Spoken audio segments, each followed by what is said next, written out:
Bonjour, c'est le 8 mars et les femmes prennent le pouvoir dans le monde. Le 8 mars est considéré comme la journée internationale de lutte des femmes pour l'égalité des droits. À l'instar des autres pays de la planète, l'événement est également célébré en Côte d'Ivoire. En Côte d'Ivoire, où le ministère de la modernisation de l'administration et de l'innovation du service public a célébré les femmes. La ministre Raymonde Goudou Kofi, au cours d'une cérémonie, a offert des présents à ses collaboratrices. Elle leur a demandé de s'investir à fond dans le travail. On voit tout cela avec Issa Chona Io. Elles sont visiblement heureuses. Les femmes du ministère de la modernisation de l'administration et de l'innovation du service public ont reçu des cadeaux de leur ministre Raymonde Goudou Kofi. Ce, à l'occasion de la journée internationale de la femme. Elle pouvait désigner ses collaborateurs pour nous tendre les pagnes, mais elle a tenu elle-même avec nous donner les pagnes. Donc vraiment, nous sommes, moi particulièrement, je suis très contente. Nous avons besoin de nous mettre ensemble, justement pour promouvoir les valeurs que peuvent avoir les femmes ivoiriennes en particulier, mais sinon pour les femmes de façon générale dans le monde entier. La ministre Raymonde Goudou Kofi a profité de cet instant pour exhorter les femmes de son département au travail. Elle a surtout salué toutes les actions du président de la République en faveur de l'épanouissement des femmes en Côte d'Ivoire. Nous célébrons en tout cas l'adoption par son Excellence Monsieur le Président de la République, n'est-ce pas, de la représentation des femmes dans les assemblées élues. Et c'est un grand jour pour moi particulièrement, qui ai toujours été une activiste des droits de la femme, de la promotion des femmes au poste de décision, mais aussi de la prise de conscience des femmes en politique. La Côte d'Ivoire, à l'instar des autres pays, célèbre ce vendredi 8 mars la journée internationale de la femme. Une journée qui encourage cette année des femmes à avoir pour compagnon l'outil informatique à travers le thème national, le numérique, une solution pour l'autonomisation des femmes. Toujours au chapitre de la promotion du genre, le ministre Sidi Thiomoko Touré était l'invité du réseau des femmes journalistes et professionnelles de la communication de Côte d'Ivoire, le REG-PCI. Lors de la première édition des petits déjeuners du genre, Sidi Touré a salué l'initiative des femmes de médias. Le détail de la rencontre avec Franck Quadio. Sur 96 interviews réalisées dans les médias, seulement 16 donnent la parole aux femmes. Et sur 1630 articles iconographiques, seulement 306 représentent la femme, soit un taux de 19,38%. Un extrait d'exposé d'Agnès Crédit, présidente du réseau des femmes, journalistes et des professionnels de la communication, REF-JPCI. Nous sommes à la première édition du petit déjeuner du genre, une étude de l'image de la femme dans les médias. Un thème jugé important par un invité du REF-JPCI, le ministre de la Communication et des Médias, Sidi Touré. Les chiffres mis en lumière par l'étude nous disent deux choses essentielles. Les femmes actrices de contenu médiatique sont quasi absentes. Les femmes responsables de structures de médias sont en nombre insuffisant. Cette question du genre, le ministre de la Communication et des Médias veut se l'approprier. Sur 6 de mes conseillers techniques, il y a 3 femmes et 3 hommes. Au niveau des directions centrales, la direction des affaires juridiques est tenue bien sûr par une femme, également celle des ressources humaines. Mes plus proches collaborateurs sont toutes des dames. Point d'honneur alors sur la charte pour une meilleure représentation des femmes dans les contenus et institutions médiatiques en Côte d'Ivoire. Lecture, puis remise du document au ministre et moment important, Sidi Touré servant lui-même le petit déjeuner aux femmes.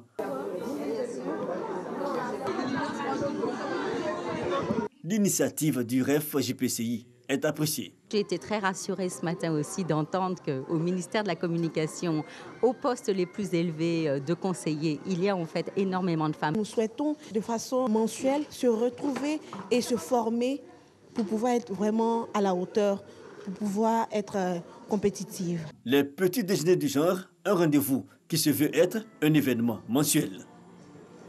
Parlons à présent de la défense des droits de la femme. En Mauritanie, des organisations non gouvernementales se battent pour faire passer une législation qui protégerait au mieux les droits des femmes. Mais dans ce pays très conservateur, la question divise la société et les politiciens. Dans ce reportage que je vous propose de suivre, les militantes se battent pour l'augmentation des peines de viol et harcèlement sexuel. Le traumatisme reste vif. Quelques mois après l'agression subie par sa fille de 5 ans, Zara est toujours bouleversée quand elle raconte les faits. Ce qui s'est passé, c'est qu'il est venu, il a pris ma fille pendant que je dormais, il l'a emmenée et il l'a violée. Elle a dû être opérée. Le violeur, un pédophile récidiviste, a été condamné à 10 ans de prison. Mais en Mauritanie, les auteurs d'agressions sexuelles sont souvent libérés bien avant la fin de leur peine, selon l'AFCF, une ONG qui vient en aide aux femmes victimes de violences. L'association réclame une loi plus protectrice des droits des femmes. En 2016, elle a participé à l'écriture d'un projet de loi sur les violences fondées sur le genre, un texte qui entendait notamment alourdir les peines pour viol et pénaliser le harcèlement sexuel. Cette loi, nous avons le besoin parce qu'on sait aujourd'hui que les violences à l'égard des femmes montent à flèche. Le texte a créé la controverse dans cette République islamique d'Afrique de l'Ouest et a été rejeté 2 fois par le Parlement. Nous ne pouvons pas adopter une loi qui est en contradiction avec la charia, qui est la référence de la constitution du pays. Les opposants à ce projet de loi lui reprochent aussi son intitulé. Selon eux, la notion de genre ouvrirait la voie à une possible défense de l'homosexualité, interdite dans le pays. Le gouvernement a pour l'instant retiré le texte. Mais même dans le camp qu'il a rejeté, certains sont prêts à chercher un compromis pour aboutir à une meilleure protection des droits de la femme. Les femmes ont besoin évidemment d'une protection parce que quelle que soit la tolérance de notre société vis-à-vis de la femme, il y a quand même qu'elle est considérée comme mineure dans dans l'esprit et dans beaucoup de pratiques. Un constat partagé par l'organisation Human Rights Watch dans un rapport publié en septembre. L'ONG juge la proposition de loi insuffisante et déplore notamment le maintien de la criminalisation des relations sexuelles en mariage et l'interdiction de l'avortement. Tout autre chose à présent ici en Côte d'Ivoire. Les députés ont élu hier, jeudi 7 mars, Amadou Soumaoro à la présidence de l'Assemblée nationale. Candidat du RHDP, Amadou Soumaoro a recueilli 153 bulletins pour, contre seulement 3 bulletins pour le candidat du PDCI, Jérémy Ngouan. Retour sur cette large victoire avec Herman Guivet. Il souffle sur l'hémicycle, un vent d'élection. Le Parlement se choisit son président et la vérité issue des urnes, déclare Amadou Soumaoro, nouveau président de l'Assemblée nationale de Côte d'Ivoire.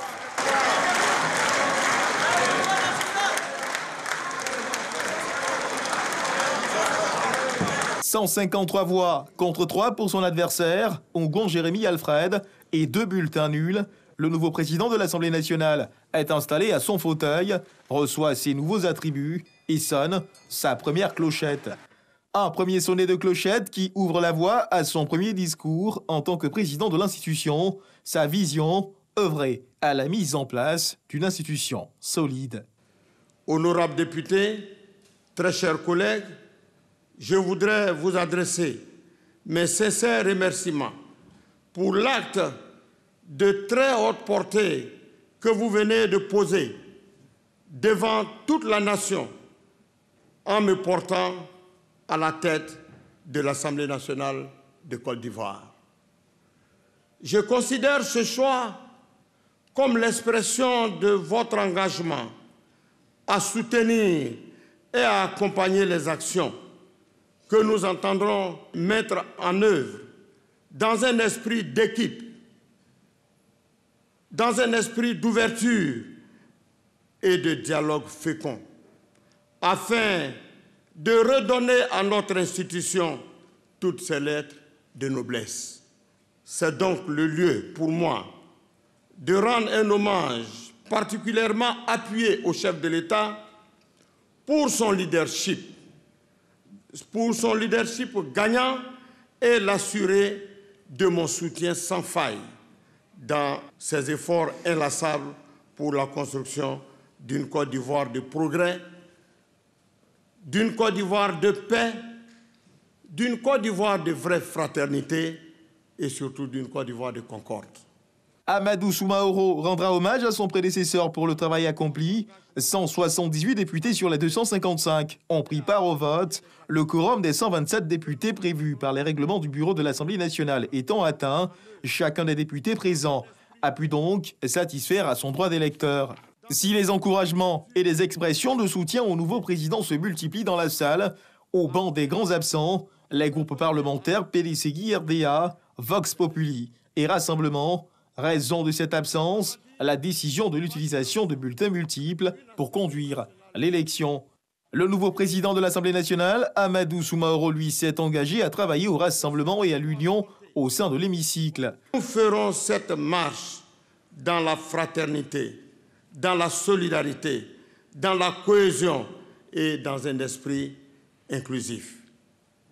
Car notre ambition est de bâtir une grande famille dans l'hémicycle, où le travail sera certes notre préoccupation constante, mais aussi et surtout où le social sera le fondement de notre action.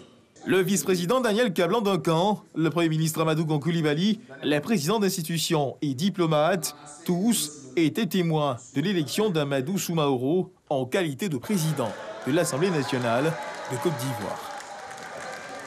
Au chapitre de l'éducation, cette semaine à Abidjan, le médiateur de la République a accordé 2 audiences aux ministres Mabry Troakeus et Kandia Camara. Objectif, trouver des solutions aux problèmes qui minent le secteur de l'éducation. Du côté de l'enseignement supérieur, un programme de règlement de différentes requêtes a été établi pour ce mois de mars. Le commentaire de Grace Kando.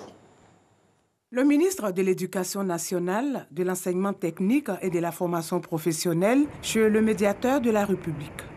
Les 2 personnalités ont échangé sur la situation de l'école ivoirienne. Après avoir présenté l'état des lieux, le médiateur de la République nous a prodigué beaucoup de conseils et nous a encouragés à continuer le dialogue avec nos partenaires, les syndicats, les plateformes.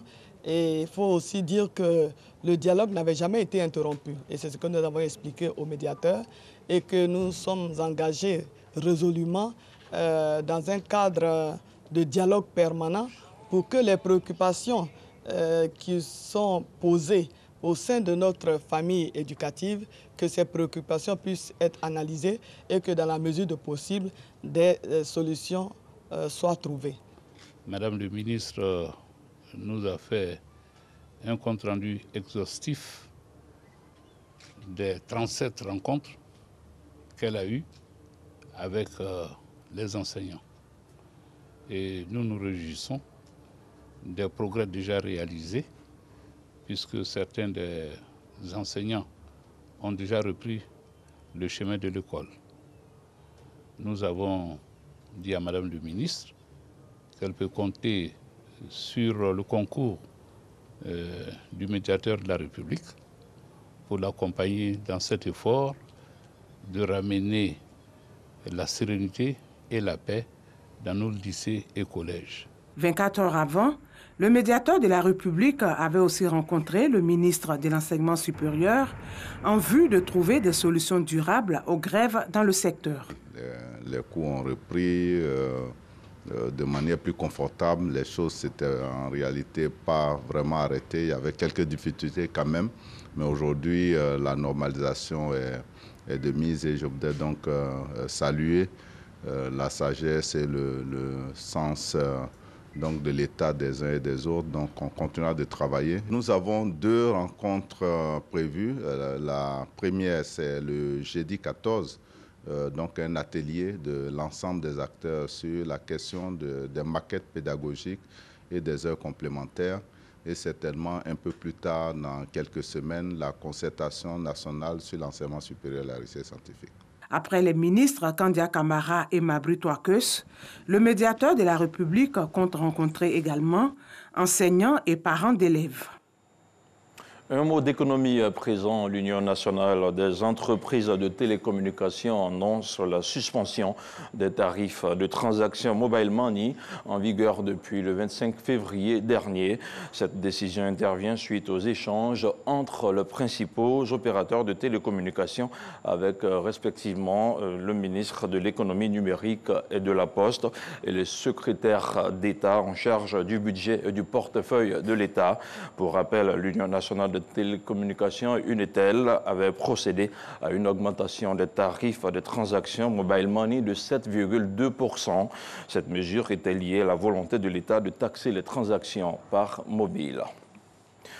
Au Burkina Faso, l'ancien ministre des Affaires étrangères jugé pour le coup d'État manqué de 2015 a été évacué en Tunisie pour des raisons sanitaires, selon un communiqué du gouvernement burkinabé. Selon le porte-parole du gouvernement, l'ancien ministre a subi une intervention chirurgicale à Ouagadougou avant d'être transporté et évacué vers Tunis. Djibril Bassolé est accusé d'être l'un des cerveaux du putsch du 16 septembre 2015, un putsch qui avait fait une dizaine de morts et des dizaines de blessés. En République démocratique du Congo, un accord a été signé entre la coalition de Joseph Kabila et celle de son successeur en vue de former un gouvernement dans les jours à venir. L'accord met fin à la prise de bec qui empoisonnait les relations entre les deux plateformes. Les deux plateformes politiques affirment par ailleurs leur volonté commune de gouverner ensemble dans le cadre d'une coalition gouvernementale, précise le document. Au Bénin, et sauf changement de dernière minute, aucun parti de l'opposition ne pourra présenter de candidat aux législatives du 28 avril prochain. Seuls deux partis soutenant le président Patrice Talon pourront le faire, a annoncé mardi dernier la Commission électorale nationale autonome, la Sénat. Plusieurs milliers de personnes avaient bloqué la semaine dernière le pont reliant les deux principales villes du pays, Cotonou à Porto Novo. Des manifestations pour protester contre le blocage des listes de l'opposition. Et puis en France, interpellé au cours d'un débat, Emmanuel Macron affirme qu'il n'y a pas eu de répression dans les différentes manifestations dans son pays. Le président français a vivement refuté le terme répression des autorités face aux gilets jaunes. Depuis le début du mouvement, les manifestations ont été émaillées de violences, des violences qui ont fait plus de 3000 blessés, dont 2000 manifestants et plus de 1300 membres des forces de l'ordre. Je vous propose d'écouter quelques réactions. Je voudrais savoir de quoi vous voulez dire en tant que transition écologique. Quand est-ce que vous allez réagir? Vous en avez le pouvoir.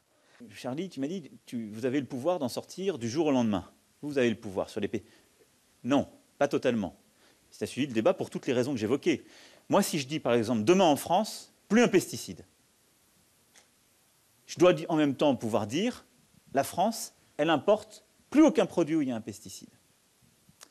Ce qui est quasiment impossible, et il faut que je donne une perspective, que je laisse des gens changer progressivement de modèle.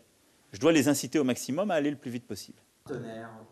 Vous parliez tout à l'heure, Monsieur le Président, que vous preniez toutes les précautions nécessaires pour que les militants et les lanceurs d'alerte soient à l'abri.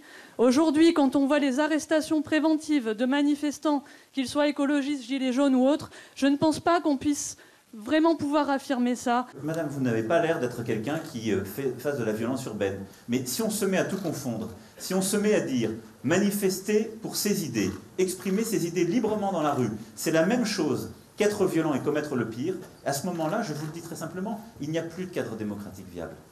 Et de là où je suis, ma responsabilité, c'est de faire cette distinction. Donc vous me parlez de répression, je vous dis c'est faux. Le jour où vous serez attaqué par quelqu'un, le jour où vous aurez un assaillant, le jour où un terroriste viendra peut-être, ce que je ne vous souhaite pas, vous appellerez qui? Vous n'appellerez pas, aujourd'hui, ceux que vous êtes en train de défendre. Vous appellerez un policier ou un gendarme, parce que c'est l'ordre public et il intervient pour la sécurité de tous. Et ce distinguo, il ne faut pas l'oublier. Dans le procès du musée juif de Bruxelles, Mehdi Nemmouche a été reconnu coupable de 4 assassinats terroristes. Le terroriste français et son co-accusé qui niait les faits encourent la réclusion à perpétuité. La fixation des peines devrait être annoncée lundi. Le cardinal Barbarin Philippe a été condamné à 6 mois de prison avec sursis. Il est accusé de ne pas avoir dénoncé les agressions sexuelles sur mineurs du père Bernard Prénat. Le cardinal a annoncé qu'il remettrait sa démission au pape dans les prochains jours. Ses avocats ont indiqué qu'il ferait appel. Les 5 autres prévenus n'ont pas été condamnés. Écoutez, quelques réactions. Je prends acte de la décision du tribunal. Indépendamment de mon sort personnel, je tiens à redire d'abord ma compassion pour les victimes et toute la place qu'elles et leurs familles gardent dans ma prière. J'ai décidé d'aller voir le Saint-Père pour lui remettre ma démission. Il me recevra dans quelques jours. C'est une étape qui nous est défavorable. Je veux espérer que l'étape suivante rendra justice, en tout cas celle que je pense devoir être due, au cardinal Barbarin. Au-delà de la condamnation qui est une condamnation de principe, c'est de se dire que cette culpabilité, cette responsabilité et cette culpabilité, on a les deux à la fois, a été consacrée par un jugement du tribunal et que la décision, alors elle sera peut-être frappée d'appel, on n'en sait rien, mais au niveau du symbole, c'est quelque chose qui me paraît extraordinaire et je le dis encore avec une grande émotion historique. C'est une victoire, je crois, qui envoie un signal très fort à beaucoup de victimes et qui leur permet de comprendre que, voilà, aujourd'hui, elles sont entendues, écoutées et reconnues. Se dire aujourd'hui qu'on a eu gain de cause, c'est se dire aussi que ce combat n'était pas vain et finalement, on a vraiment fait bouger les lignes. Et puis se dire aussi, personne n'est au-dessus des lois. Et je crois que c'est le vrai message, ça. Ainsi se referme ce journal. Merci à vous tous qui l'avez suivi. L'information continue sur www.rti.ci.